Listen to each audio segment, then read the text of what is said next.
inaceptables. Moyano por lo menos sabemos la conducta que tenía. Yo creo que ella en eso rompió con la tradición vinculada a Néstor, porque Néstor había logrado llegar a un acuerdo con Moyano y ese acuerdo había sido respetado. Ella decide romper esto y libera las fuerzas a todos los gordos y toda esta mierda que realmente no sé cómo alguien puede pensar que con esa gente puede organizar un sindicalismo serio en Argentina. Una pregunta. Segundo, yo estoy de acuerdo. ¿Por qué? Porque su apuesta es política. ¿Por qué decide romper con Moyano? Había la pregunta, lo que hablábamos antes. ¿Por qué lo que explica? ¿Por qué?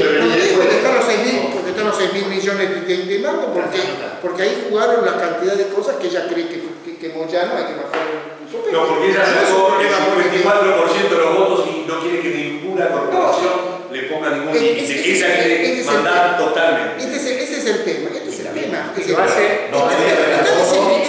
Está disciplinando el movimiento, esta es la cuestión. Perdón, y los gordos no es un problema para ella.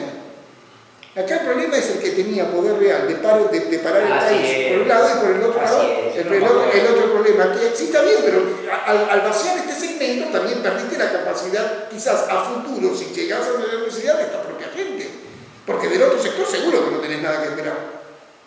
Es decir, bueno, yo quiero aclararte que las veces que hubo que movilizar la gente en la 125 fue Moyano el que puso a la gente en la calle, es cierto, pero lo hizo. Estos tipos no te meten ni a la mierda de su familia en la calle. Entendemos bien la diferencia. Entonces, si vos apostás a que acá no va a haber nuevas crisis que nos obligan a movilizar a la gente, no hay ningún peligro. Si no, romper con la CGT es una locura. Ahora, yo voy a insistir, por el momento no es lo que está hoy día, porque todo ocurre con una naturalidad. Lo que yo no voy a asumir es una posición de defensa de cada uno de estos actos, porque no son los que yo... Igualmente yo pienso que si hay una crisis fuerte, Cristina con una cadena nacional logra meter 500.000 de personas en la calle. Si ella llama a la población a movilizarse, hay 500.000 de personas. Sí, yo ahí le aplico una regla que también decía hoy. Tampoco es peor. Cuando decía que yo 200. Yo no sé quién convoca tan directamente a la gente en su conjunto, yo eso quiero ver. Sí. ¿Quién se atreve a la crisis a llamar a toda la sociedad a la calle? Yo creo que eso es un imaginario de izquierda, pero no forma parte de los imaginarios de la política real. Pero tiene poder convocatoria. ¿Qué importa si tiene convocatoria? Perón tenía más capacidad convocatoria que todos juntos los que habían presentes. Y lo primero que hizo fue decir, no, la paz es lo fundamental, y no llamó ni a nadie en la calle, a ver si me entendé bien. Después vino el momento, yo podría haber sido el primer Fidel Castro de Argentina, pero no lo fui. Se acordaron. Lo dijo después. Parecería que ese es el problema. Cristina juega la torpedera paraguaya, que no se baja del caballo. Pero no lo estoy criticando, lo que digo es que son modelos de acción política. Parecería que Cristina podría jugar distinto y no se baja del caballo. Y pensar que vamos a estar en estados fundacionales, en una etapa que no es fundacional para nada, que acá todo se trata de ir viendo qué acuerdos se pueden lograr y cómo se van logrando, me parece que la idea de una convocatoria al conjunto social por fuera de las organizaciones que le cuadren es absolutamente inimaginable. Totalmente inimaginable. Inimaginable. Que lo digo porque entonces me parece que hay que apostar a cosas que permiten realmente disponer de capacidad organizativa para eso. Ella cree que nos da tiempo para construir algo de alternativa a eso. Para algo lanzó la Cámara, no solo para administrar públicamente, sino para construir por abajo. Para construir, no solo por abajo, porque la construcción es fundamentalmente por arriba, pero lo que me importa es lo siguiente, por ahí tiene densidad, eso es un problema de tiempo, veremos con el tiempo. Jorge, ya tomó nota de algo que dijo Laclau. Todo se basa en los movimientos sociales y la cámpora, ese es el sujeto social. Sí, eso fue el acto de Vélez. A mí me gustaría que me digan, sí, está bien, lo entendí. Digo lo que dice. Los movimientos sociales ella los golpeó durante años a algunos de los movimientos más importantes para reforzar la cámpora. Hoy en día la apuesta es a la cámpora y a los movimientos que la acompañen en ese sentido. Yo estuve el otro día con la dirección del Movimiento Evita, que está jugado a este modelo en este momento. El chino Navarro y Pérez. Sí, van a apoyar a la cámpora de cierta manera, indirecta o indirectamente, pero lo van a hacer. Están totalmente. Lo que no van a hacer, pero eso porque la presidenta misma dijo que no lo va a hacer, es renunciar al gabinete de edición. Claro. ¿Qué le dijo la presidenta? No te escuché por cuando... Ellos tuvieron una reunión, sí, lo conozco en interna, es decir, ellos estuvieron con Máximo en Santa Cruz, estuvo Pérsico y el chino. Estuvieron los dos en el sur, y hay una de las cosas que dijeron es que no estamos hablando de que renunciemos al gobierno de la provincia de Buenos Aires, y nosotros dijo de ninguna manera, usted tiene que permanecer ahí, porque está claro que es ahí donde tiene que dar la batalla, y tiene que mantener continuidad, pues eso lo debilita más acción y que el hecho de que se renuncie, se aproveche y cumplen los lugares. Entonces, yo diría que esto está más que obvio, que ese es el alineamiento que uno quiere. Ahora, ¿da o no da?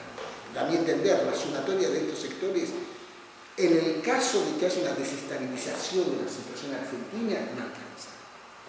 Ni para empezar. Ni para empezar. Entonces, vuelvo a insistir, yo no sobreestimo la CGT, pero como yo creo que es cierto que hoy no es el tiempo del clasismo, etcétera, etcétera, que el movimiento sindical no tiene la misma fuerza que antes, eso es cierto, Jorge, pero no es que no tenga fuerza, seamos absolutamente prudentes también en esta caracterización.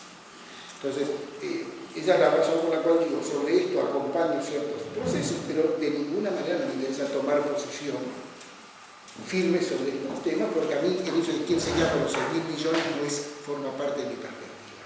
Distinto sería que acá hubiese un debate nacional, a ustedes no le vamos a devolver esos 6.000 millones, me refiero a lo de obras sociales, porque lo queremos usar para tal o cual crédito, eso es otro tema. Para el sistema universal de Ese es salud. otro tema, pero ese no es el debate que ya abrió sobre esta temática.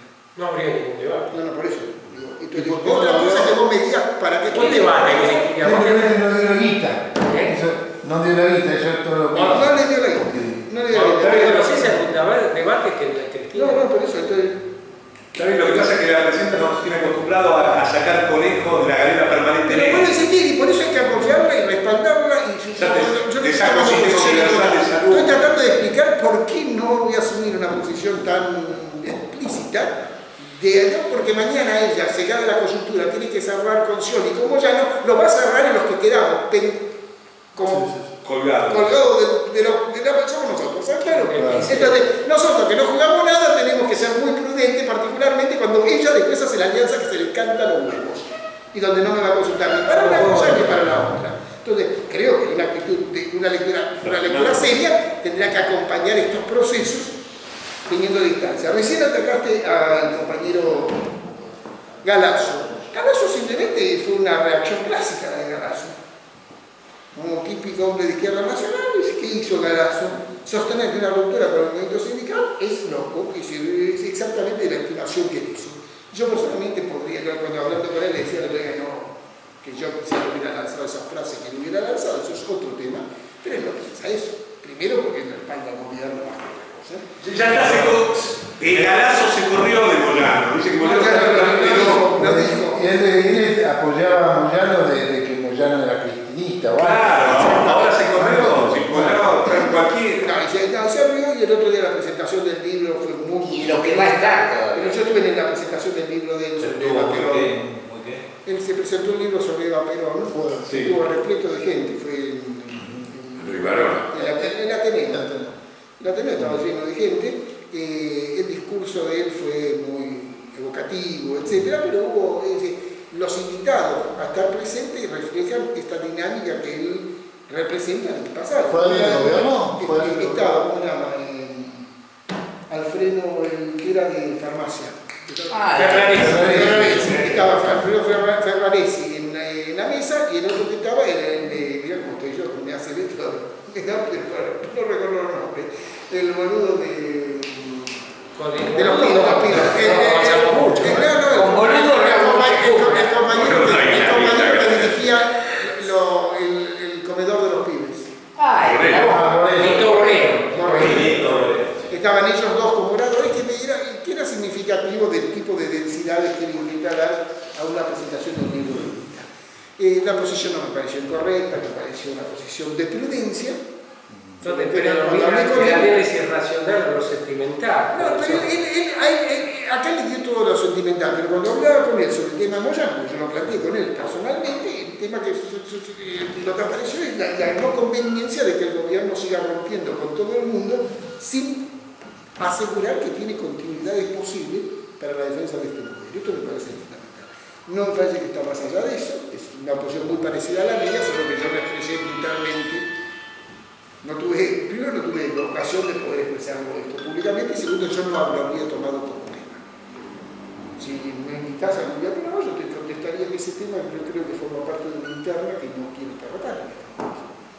Porque eso me supone tener que adoptar posición cada vez. Lo que yo diría que, por supuesto, si tengo que elegir entre los dos, el modelo de Cristina me parece mucho más progresista, mucho más dinámico, etcétera, que el de Kirchner. Pero yo no ejercería una condena total como si yo fuera militante del antikirchnerismo.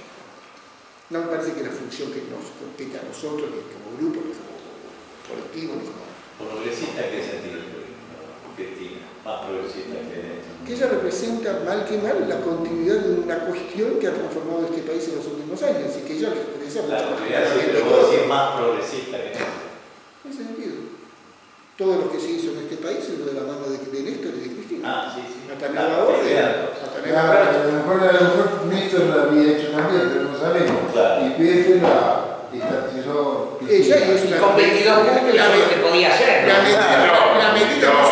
medida más osada viene de ella, es sorprendente. La más osada viene de ella. No solo el IPF, la estatización de la jubilación. La jubilación no es El tema del Banco Central. Ahora, yo no tengo todo... Los artículos míos son repeticiones, lo que pasa es que los artículos en Argentina que no entren en la interna, lo único que ella hace es hacer una apología de todo lo que se hizo. Entonces yo tampoco tengo ganas de pasar mi vida a hacerlo. Cristina Fernández es una frefascista Freno acá un recargada. segundo y hablo un minuto. ¿Por qué? ¿Por qué recargada? En el sentido que va en los hechos mucho más que un Chacho Álvarez ¿Quién? en su historia. Cristina Fernández. Sí, pero entonces no entiendo lo de fascista. ¿Por qué soy fascista? Bueno, por las políticas que tienen derechos humanos, Linda Garré, y el tema del nacionalismo con lo de Y bueno, IPF. toma mucho más en serio eso. De paso. Sí. Yo creo que ella no. El fracaso no lo rompía con el 1 a 1. Yo creo que la diferencia... No puedo romper nunca con el 1 a 1. Así que meter es prepaso. Yo digo como un frepaso que va a la acción concreta. Yo creo que la diferencia con el Chacho, si tratamos de jugar las personalidades, si tratemos de jugar el problema de las personalidades, es grande. Chacho representa todos los límites del Progresivo. progresismo argentino. Mientras que ella, mal que mal, representa la tradición peronista, Sí. en este sentido, y la osadía que no tiene ninguno de los gobiernos, salvo Evo Morales, y posiblemente ahora Correa, ni siquiera Chávez, si lo medimos justamente en esos niveles, que tiene el peronismo en Argentina para hacer cosas, no de gran envergadura, pero tomar decisiones y terminar con las ambigüedades en ciertos momentos. Cuando construís la relación de fuerza, la aplicás. Y esto es una cuestión que eso es lo que no hace Lula. Con Lula tenés que esperar un momento en que tuviera la correlación de fuerza global, etc., y que lo obliga más o menos a tomar decisiones. Que esa es una diferencia con Dilma, que ella la está empujando a Dilma mucho más que lo que Dilma empuja a ella, por lo menos en las últimas semanas lo estoy observando. Me interesan dos palabras sobre Paraguay. En Paraguay, lo que terminó es una etapa que era absolutamente previsible. El compañero Lula asume las elecciones en condiciones de un acuerdo con el Partido Liberal, y esto es muy importante entenderlo, que se aseguró para sí casi 2/3 de las representaciones electorales. Y la izquierda, para bien y para mal, aceptó ir detrás de ellos, aún donde tenía la capacidad de ser elegir gente propia. Te doy un ejemplo. Podía haber tenido ya la intendencia de Asunción, pero bajaron a sus candidatos que iban primeros en la lista para votar al candidato de los liberales en la última elección. ¿Y quién ganó en la Asunción? Un liberal, que es el que ahora le cagó a él. Entonces, acá lo que se dio es una ruptura de una interna. Es que, como si, bueno, claro, eso es la tradición de estos movimientos, donde aquello que empuja de repente se rompió y quedaste pasado. Como su respaldo principal era la iglesia, él no quiso actuar sin la iglesia. Esto es la segunda cuestión. Y la iglesia también había cerrado con el golpe. Porque la iglesia, parece que la iglesia es una fuerza real en Paraguay. Y la iglesia había cerrado con el golpe y le había dicho a él que tenía que irse. Por eso él lanzó tan apresuradamente la idea de que él se retiraba y no tenía que tener un puterío en Paraguay. Eso fue un consejo que le dieron los obispos. No los obispos. Él estuvo reunido con los obispos 3 horas antes de haber hecho esa declaración. Entonces no es que no venía de tener una reunión con nadie, había tenido una reunión con ellos. Si le dijeron, ahora se va a votar tu demisión y vos tenés que retirarte porque nosotros no te avalamos. Eso fue exactamente lo que dijeron. Esto por un lado. Por el otro lado, esto no es por casualidad. Yo creo que una de las cosas que no aparece en ninguno de los análisis, y que yo se lo pregunté explícitamente a dos de los que fueron ministras de ellos, de las cosas que publiqué estos días, es que hay una lógica preventiva por parte de la derecha en haber dado este golpe en particular, por supuesto. Y es el hecho de que la izquierda estaba creciendo impresionantemente, que eran los sectores que lo respaldan a él. Y había crecido a punto tal que la próxima elección, yo creo que va a haber un avance fuerte. Yo no creo que ganen, creo que puede ganar 20%. Creo que pueden ganar los colorados. Lo más probable es que ganen los colorados. No los liberales, ni siquiera los liberales. Quedaron liquidados. Pero por 6 meses de tiempo. Ahora, yo creo que pero la izquierda va a tener entre el 20 y 30% de los votos, casi seguro. Cuando vos tenés una izquierda que nunca había crecido del 4 al 5% a pasar al 20-30, estamos ante un golazo. Y una masa de senadores. Punto 2. Digo, estamos ante un golazo fundamental. Independiente, porque vuelvo a insistir, mal que mal, esto se va a dar en el contexto democrático donde después se hará la disputa. Ese es el problema central. Segundo, que me parece importante, hay que medir la importancia de lo que hizo Lugo, a pesar de que no es cosas tan espectaculares como nosotros podemos esperar. Pero incorporó 2 millones de personas al sistema de salud. Si en un país miserable hay, es Paraguay. Paraguay no había nadie en el sistema de salud. 2 millones y pico de personas fueron incorporadas, había 200.000 personas incorporadas en el sistema sanitario. Ahora, un sistema estatal. Un sistema estatal, organizado con hospitales en todo Paraguay, con un sistema de asistencia y de subsidios a los efectos de promover a la gente para que haga sus análisis. Digo, jamás se había visto una cosa semejante. Y el nombramiento de personal. Sí, por supuesto, pero te digo, a nivel de la gestión pública, la administración que hizo una compañera, que es una amiga mía, así que sí la conozco bien, que es Vivian Soto, como ministra, hizo concursos en toda la administración pública de Paraguay. Acaban de despedir 350 personas. Lo primero que hizo el hijo de puta cuando asume es despedir a 350 tipos que eran fundamentales en la organización del Estado paraguayo en estos años, porque aquí intenta quebrar justamente la estructura de la reforma. Es una reforma de tal naturaleza, pero vamos a insistir, entendiendo las proporciones de Paraguay. 350 personas en sistema de salud. No, 350 personas se dieron de los cargos fundamentales en los cuales los tipos que coordinaron los tipos tenían capacidad de decisión. Lo descabezaron. Ministerios, secretarías, subsecretarías, etc. Jorge, una preguntita. Vos hasta ahora no nombrás a Estados Unidos. ¿No tiene nada que ver Estados Unidos? Sí, creo que Estados Unidos tiene mucho que ver acá. Bueno, pero no vamos a empezar. No, yo te propongo que, no te quiero quitar la palabra, recién estás empezando, lo sé que recién empezaste. Pero la otra frase es esta. El otro factor que juega acá en Paraguay, que me parece fundamental, es la soja.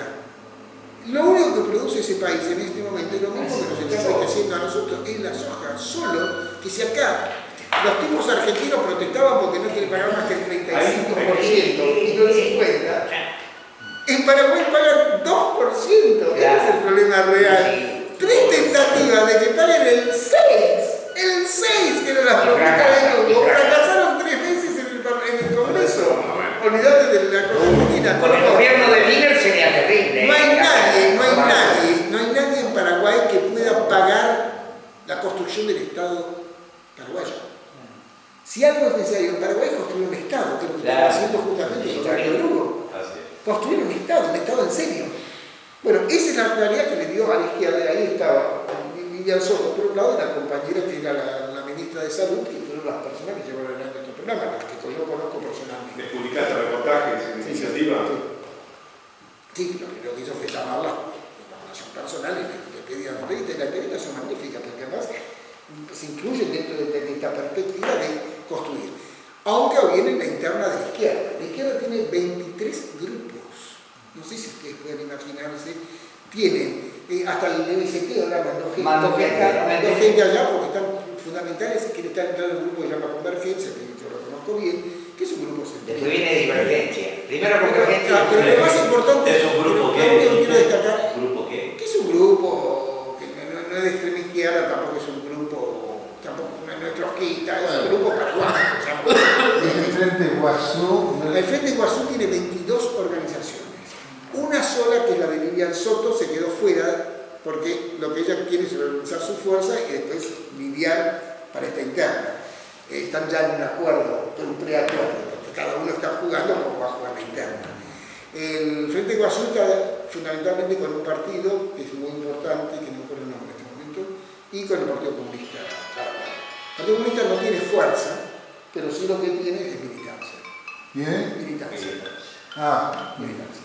Lo que Mucho comunismo. Hicieron que Argentina. Y tiene historia.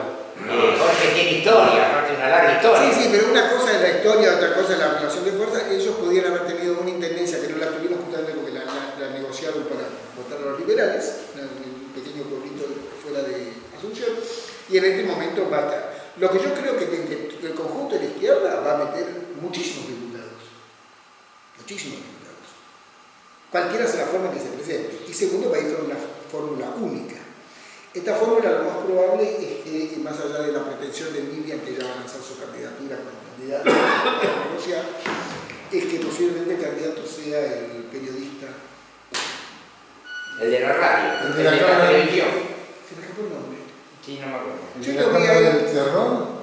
Bueno, el periodista este que Ese periodista. descubrió la cámara de...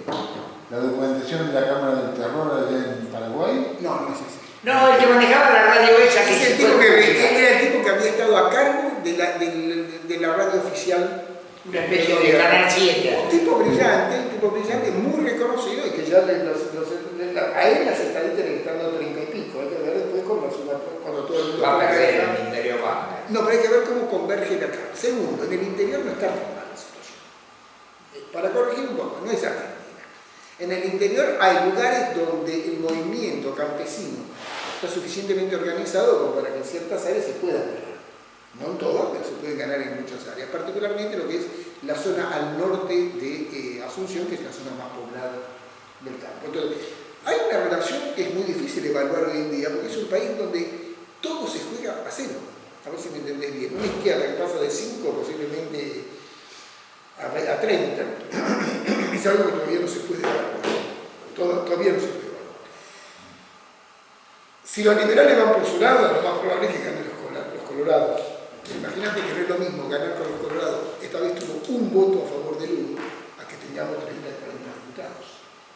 La correlación de fuerzas cambia. Y yo creo que si la izquierda no gobierna todavía Paraguay, lo más probable es que la función de la izquierda en esta etapa haya sido la de democratizar Paraguay. Porque bajo la forma real lo que está logrando es transformarse en una fuerza decisiva de la democracia paraguaya. Quiero aclarar que muchas veces no se ganaron en primeras. Quiero aclarar que en Nicaragua se perdió cuando fuimos a elecciones. Ahora, la fuerza construida por el sandinismo obligó a estabilizar la democracia en Nicaragua y después de pasados unos años se volvió a ganar. No sé si para bien o para mal, porque yo tengo mis críticas a la actual gestión, pero es decir, lo que es real es que ganó la izquierda sobre la base de haber estabilizado la democracia en esos países. Entonces me parece que es una evaluación que hay que hacerlo para Paraguay. Digo porque no es toda, esto no es que no hay democracia en Paraguay, lo que no hay es una democracia real y efectiva. Ya vamos a hacer un día una reunión para discutir lo que estuvieron en Paraguay. Yo propongo que avancemos, está bien el informe, más o menos un tiempo, Pero lo que voy a proponer ahora es que nadie habla más de 10 minutos porque hay varios anotados. Entonces, no más de 10 minutos. Y estamos todos de acuerdo, avancemos. Raúl Lima. No sé, el Jorge habló como 50 minutos. ¿No? Bueno, por eso. Al minuto 31 Jorge dijo, ahora faltaba Paraguay. ¿Qué querés que te diga? La próxima vez tiene más tiempo. Pero ahora 10 minutos como máximo. Habla lo que tengas que hablar. Habla tranquilo. No, pero hay varios anotados. No, está anotado. Es cierto. Si alguien quiere hablar 3 minutos, le cedo mi tiempo. Dale. 15 minutos. si vos no te debes anotar. Anotate y después desanotate. Pero a mí me pasa le cedo mi tiempo. Nadie me va a interrumpir, que Me siga. pasa lo del comandante, siempre me dejo para el final y cuando pido algo y lo cedo no me lo permite. Porque vos no hablas nunca. No, yo voy a hablar 5 minutos. Dale. Raúl, Pero dale. primero Raúl. Sí. Dale. Bien, yo voy a partir de lo que decía Gerardo, del núcleo duro de la pobreza y cómo, en todo caso, preguntarse cómo se puede avanzar sobre eso. Por supuesto que tenemos que partir del punto de vista que ser pobre ahora es un poco menos duro de lo que era en el 2000-2001. Se puede seguir hablando de la pobreza en el mismo sentido que se hablaba en el 2001. Pero ahí viene la significación del análisis de lo que ha ocurrido con Moyano. O sea, ¿queremos avanzar realmente para bajar ese núcleo duro de la pobreza? El gobierno ha piensa tomar medidas que toquen a los núcleos decisivos del poder. Si realmente piensa hacerlo, el gobierno, si está en alguna carpeta del proyecto, se va a encontrar con las dificultades para defenderse. Yo no voy a avanzar en las cosas que dijo Jorge de la ausencia por completo de oposición política, al punto que toda la discusión de la política es que pasa dentro del peronismo. A nadie le importa lo que dice Wiener, nadie le importa lo que dice Macri, si es que dice algo Macri, mucho menos no hay nadie preocupado por quién va a ser el candidato radical en el 2015. Va a ser un candidato a la derrota, un candidato a la guillotina, el candidato radical. Entonces, la cuestión política corre dentro del PJ. Ahora, el gobierno ha tomado medidas que yo me reconozco como cristinista hasta las últimas consecuencias. Voy a bancar todo lo que sea lo mejor del gobierno de Cristina, pero no por eso nos tenemos que bancar el absolutismo con que toma las decisiones, el ninguneo de debate y el hecho de que Cristina es una brillante oradora, un cuadro político fundamental, pero como ya dijo el compañero de radio de Gerardo Yomar, Hugo Pressman, como constructora política es cero las. O sea, nadie se le ocurre echar por propia decisión al secretario general de la CGT que te bancó en el momento del máximo enfrentamiento con el poder económico. Eso es de un delirio absoluto. Nadie echa gente en su propio espacio si tiene previsto un escenario en el cual vas a confrontar con el poder económico. En parte debían tener el análisis que lo que ocurrió con la soja este año, que ha dejado culo por arriba a los economistas neoliberales que decían que la soja iba a seguir bajando y está en récords históricos, arriba de $630 la tonelada. Nadie toma en cuenta que dentro del 50% de votos a Cristina hay tipos de clase media que venden cosas importadas, por ejemplo. Y en el 11 ha habido 3 o 4 cacerolazos contra el gobierno porque ha tocado la capacidad de importar, pero no ha tocado a ninguna empresa de las formadoras de precios. Y no se ha metido en el debate de la inflación y se maneja dentro de hay inflación, no hay inflación, el gobierno reconoce la inflación y nadie sale a decir acá hay inflación porque hay 20 empresas que forman los precios. ¿Y por qué no hablamos de eso?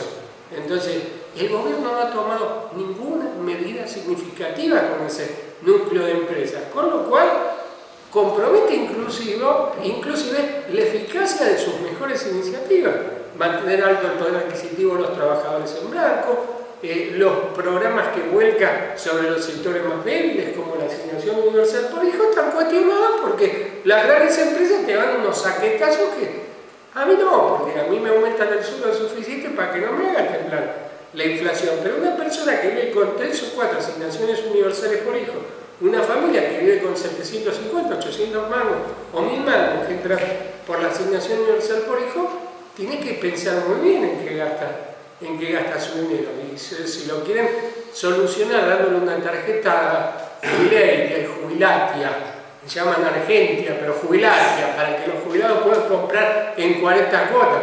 Jubilados compran 40 cuotas, fenómeno. Va al supermercado, hace mierda la tarjeta, total, cuando termine de pagarlo ya está. La inflación de los pagos. La inflación de los pagos. Yo compro así, yo compro con la tarjeta.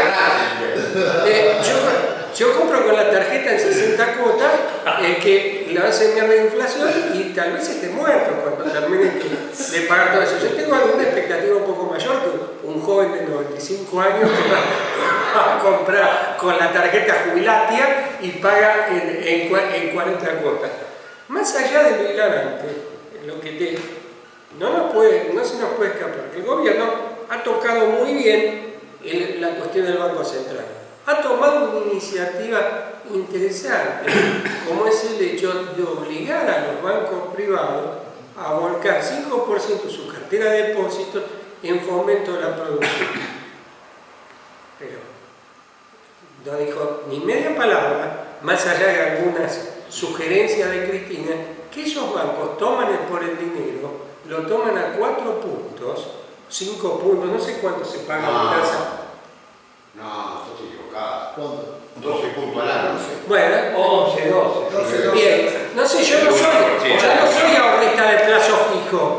Toco oído en eso. Entonces, 12 puntos y lo prestan a 50. Y eso sigue siendo usura. Y el gobierno no dice ni media palabra. Los obliga a gastar 5% de esa cartera de depósitos en factor de inversión.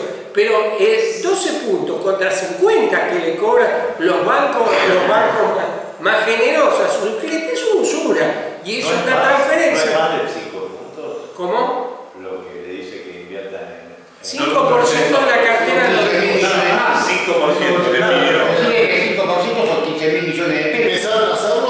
A la Ese es el pyme. problema. Sí, no es poco. Yo me pareció escuchar más. Un papel pobre. Y están puteando los bancos. Están puteando. Los bancos no son... Están puteando la banca. 5% de Cristina de Pérez. Están contentos los bancos. Eso es un intervencionismo. Sí, sigamos.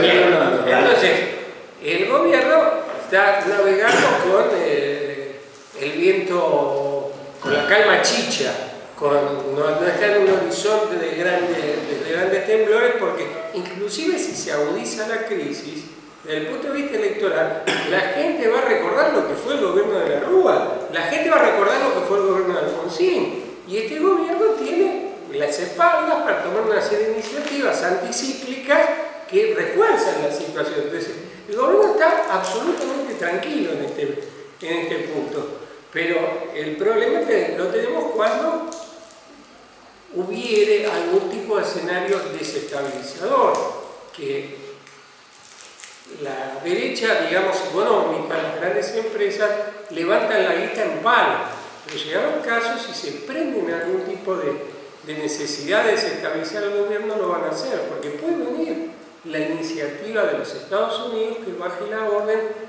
no de voltearlo, pero sí de desestabilizar el gobierno. Yo quisiera hacer una segunda lectura del discurso de hoy de Biolcati en la rural. O sea, yo lo vi un poquito por televisión, eso no es un discurso que apunte a la estabilidad de las instituciones, qué van a decir las otras fuerzas de la oposición política. Entonces, en este punto, de la posibilidad que hubiere un mecanismo de desestabilización, la actitud de Cristina no se le carajo. Echarlo, apuntar a la división de la CGT, buscar la división de la CGT, dejarlo afuera al sindicalista que es negro, gordo, feo y tiene la peor imagen. Otro también. La peor imagen positiva. La peor imagen positiva. Perder a Momo. Escúchame, sentar a Gerardo Martínez no enaltece al proyecto, al lado de la presidenta. Es mafioso de los dos lados, hermano. Suficiente cantidad de mafiosos de los dos lados. Bien.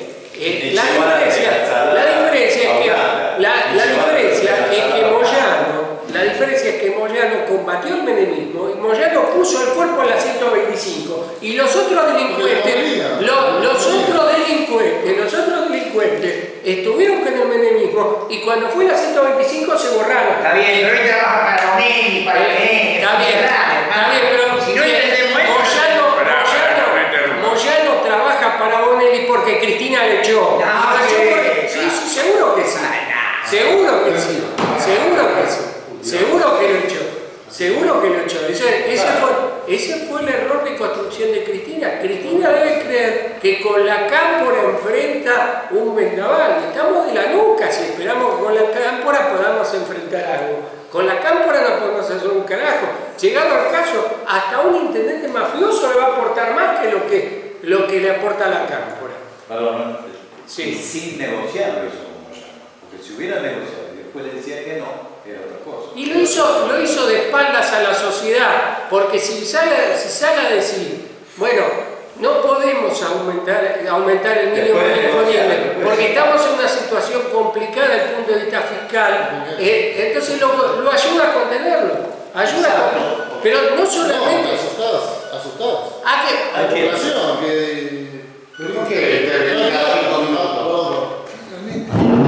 aparte, una población que está acostumbrada a ver C5N, que aparece Caballo a toda hora, no tiene margen de asustarse. O sea, no hay mucho más para asustarse que ver a Caballo al mediodía, a la tarde, a la noche, tener la imagen de Caballo, ¿qué más te puede asustar? O sea, no es y la prédica de los medios de la derecha es constante en el sentido de crear el miedo.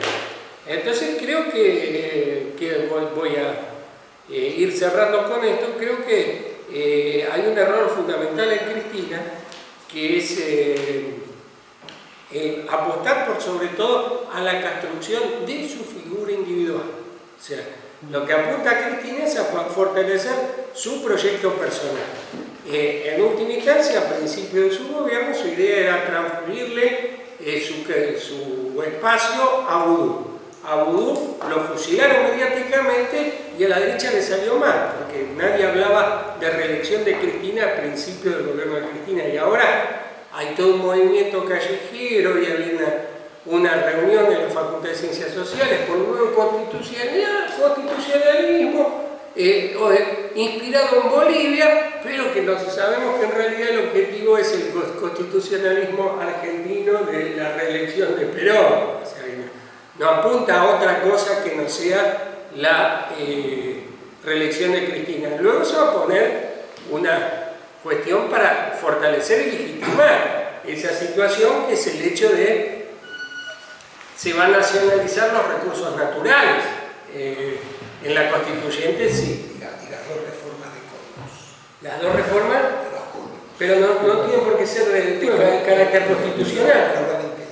Puede ser, pero si está listo. Pero lo que va a ser la moneda de cambio, reelección, y a cambio de eso vuelven los recursos naturales a la nación. Va a romper lo peor de la reforma del 94, que es la provincialización de los recursos naturales. Entonces, Cristina no apuesta a una construcción colectiva, que es lo que permitiría eventualmente avanzar sobre ese núcleo duro de la pobreza. No podemos crear fuentes de trabajo si permitimos que la renta financiera se apropie de una magnitud tan grande del ahorro nacional como se apropia actualmente, como ocurre con la financiarización de las tarjetas de crédito. 12% pagan por el dinero y lo cobran 50% anual. Entonces, esos recursos deberían ir a mayores inversiones productivas lo cual redundaría en mayor cantidad de fuentes de trabajo, lo cual permitiría que más gente salga de la pobreza, lo cual además daría más recursos al fisco para intervenir en aquellos barrios pobres, carenciados, villas, etcétera, etcétera, para urbanizarlos. Con esta orientación del gobierno no se avanza en ese sentido y creo que tiene que ver con límites históricos y ruego que no se me confunda, no estoy... ¿Qué? Claro, ruego que no se me confunda con mi viejo gorilismo. Una especie de progresinio, como dijo Moyano, de progresinio. Es absurdo. Como lo dijo Moyano, no lo digo, yo lo repito. Es absurdo, como dice Moyano, es absurdo. Mi hijo menor lo imita mucho mejor a Moyano. Creo que el peronismo tiene límites. O sea, no soy gorila. Gorila es el que dice el peronismo es una mierda desde su origen hasta toda su trayectoria. Jamás lo has dicho eso. Lo he dicho, yo ya hice pública mi autocrítica de mi gorilismo y lo volví a hacer público esta semana. Levantate un poquito la camisa porque aparecen los pelos. Bueno, volví a publicar un artículo actualizado que escribí sobre el gorilismo y he confesado ahí mismo que es parte de mi autocrítica por haber sido gorila en otra época de mi vida. Pero gorila, ¿vos decís te referís a la derecha? No, gorilas hay de izquierda en este país, ¿no te enteraste de eso? Que hay gorilas de izquierda. No. Hay gorilas. Es una deformación de la expresión gorila. Para mí gorila es falso derecha. eso, pero se usa mucho. No sabía. Avancemos en la lista ganadora.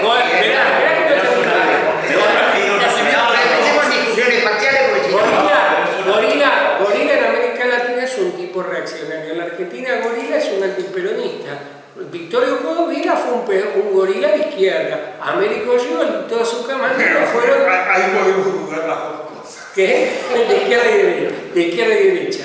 Lo más grande es que la Unión Soviética no tenía una posición gorila con respecto a... No, seguro. Bueno, no empecé a llegar al tuyo porque teníamos las 12 de la noche. No, le quiero decir que Victorio Codovila, por una vez en su vida, se había independizado. Quiero hablar que era peor que la burocracia. Si me permiten, voy a cerrar, que tiene que ver con los límites del peronismo. El peronismo que fue, como dicen los peronistas, los mejores días de las masas fueron peronistas.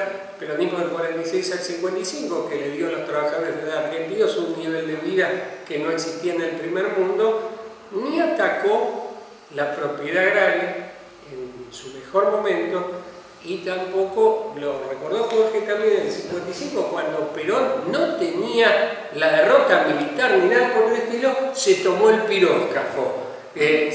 Fue cuando militarmente tenía la situación subsanada. O sea, ese es un límite del peronismo, y otro límite es lo que estamos viendo en la actualidad, que el gobierno es lo mejor que puede haber, pero no avanza todo lo que podría avanzar en un marco que desde el punto de vista del marxismo se podría llamar reformista burgués. ¿De qué marxismo? ¿De Groucho? Del marxismo, de que para terminar con el capitalismo hay que avanzar a la revolución, relación de producción capitalista. Si eso no es posible, no lo voy a discutir ahora. Bueno, el marxismo existe, como corriente existe en el mundo, hay gente que se reivindica marxista, no hay por qué negarlo, y hay gente que cree que se puede superar el capitalismo. Yo no sé si eso es posible, pero no quiero meterme en esa discusión. Creo que fue claro lo que dije. Desde el punto de vista marxista, el peronismo es un reformismo burgués. Yo inclusive estoy por fuera. Mejor que, aunque sea como potencia futuro, sea posible superar el capitalismo. Casi se cae el capitalismo, se quería defenderlo. Además, a veces que va a la aventura de la lucha obrera. La lectura del obrero tomando el poder, ¿qué es esto? Esto es el marxismo. Hermano, la guerra civil previa, la toma del poder, la guerra civil previa, eso vamos. Si se cae el capitalismo, hay que salir a defenderlo.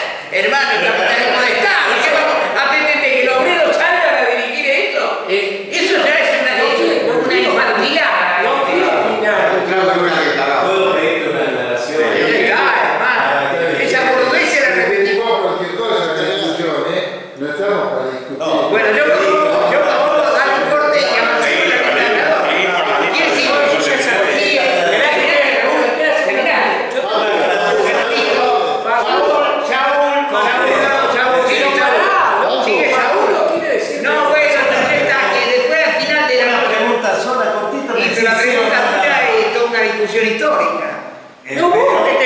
posición histórica. Pero- No, vos la metiste con Carlos Marx. ¿Qué es?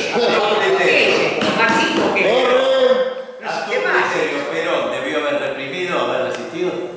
Yo no tomé posición, digo que Te Perón no pregunto, tenía. si podés decir. No quiero tomar posición sobre No querés. lo que. Es muy Pero es viejísimo eso. Yo tenía un. Yo tenía un.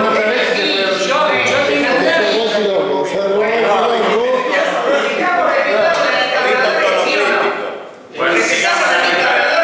Saúl, vamos, dale. Saúl, está a ver. Raúl y Carlos. Yo no soy vos. Saúl. Ahora resulta de que se han cruzado tantos cables que se enmarañó la madeja, es más difícil que la puta madre.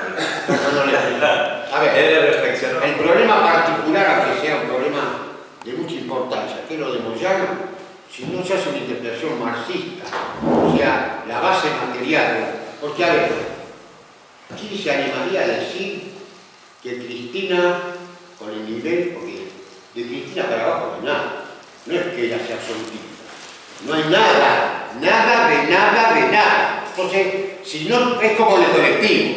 Si vos sacaste el colectivo de ellos, sacaste la parte del lugar, te ocupaste el lugar. No hay nada, ella ocupa todo el lugar. Será bueno, será malo, yo no hago juicio de valor respecto a eso. Digo que sobre una política de gran envergadura, y creo que al principio yo no entendía, hablaba con mi hijo y mi hijo me decía, pero esto es una pelotuda, ¿cómo va a romper con Moyano? Que fue la columna y la...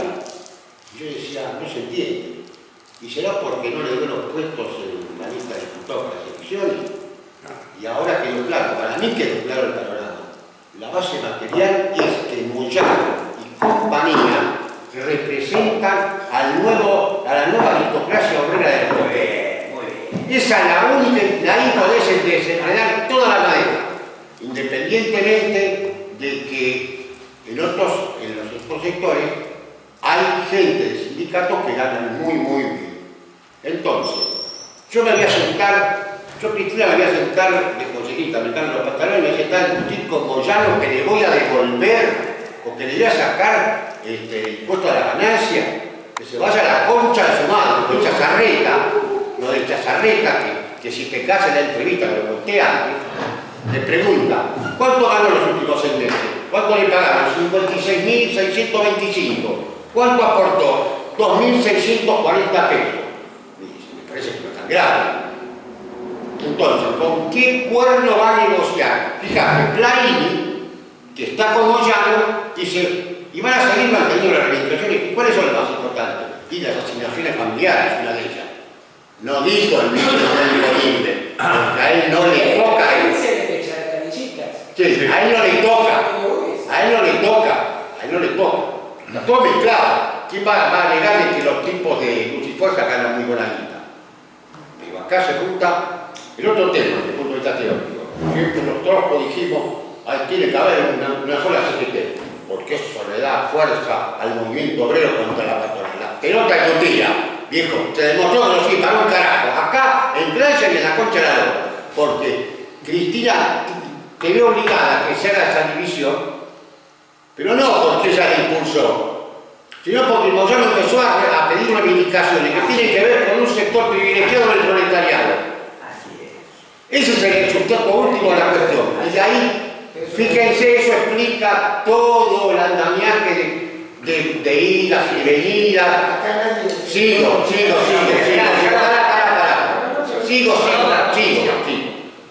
El otro tema, el tema del pelotudo del manco del Lepanto, ese tipo no solo le falta el brazo, le falta la muñeca. Como un pelotudo en el medio o previo a una huelga donde la gente puteaba porque no había nada y todo el mundo en contra, va a sacarse una foto en un partido de fútbol como ya.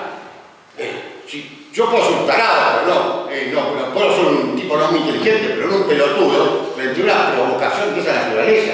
¿Que a usted querés que le conteste? Ese no tiene ni muñeca, ni acto político, ni nada que se le parezca. La va a hacer en ese momento, ¿por qué no? ¿Quién lo asesora? Mañeto, ¿Quién lo asesora? El otro tema. Yo no sé qué ven ustedes todos los días por televisión, pero yo llego a mi casa, cansado, me acuesto a colchar un rato, porque me levanto muy temprano, y me acuesto, y después a la noche pongo todo el zapping de todos los programas políticos. No hay un puto kirchnerista que explique ningún problema que le permita entender a la gente de qué se está hablando. Y dale con que la quita de los jubilados, y dale que a los pobres le están subvencionando con el 2% de tener el gasto en la vivienda.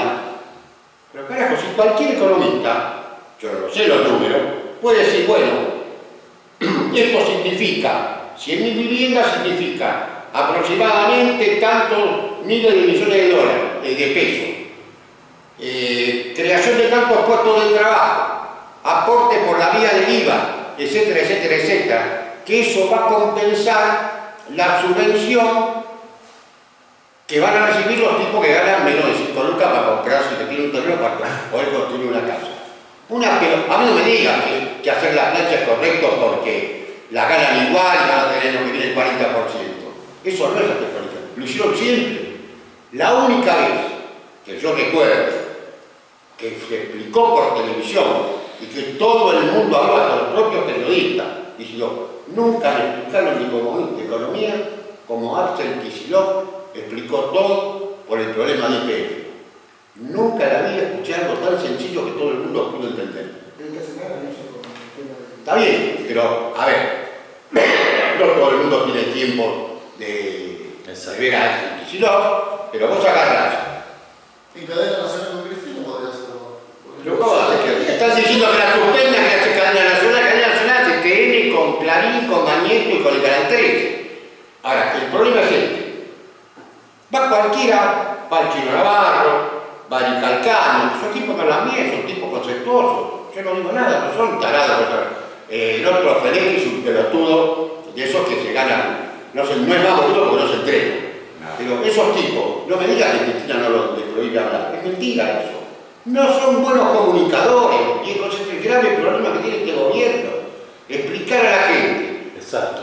No, tenemos en contra un paisaje comunicacional totalmente adverso. Mi viejo me decía, qué podido de ver 678. Es un hecho histórico la salida de 678 con el archivo. Te podrá gustar más o menos Sandra Russo, el pelotudo, ¿cómo se llama? El viejo, Orlando Juan. Te podrá gustar más o menos. El archivo es demoledor. Es demoledor. Pero, el gobierno está comprando radios y esto y lo otro. No se escucha nada. Vos mirá la televisión. Tenés 678, tenés que ir a Caután Navarro, que tiene un programa de economía. Roberto Navarro, que lo explica muy bien. Es un buen comunicador.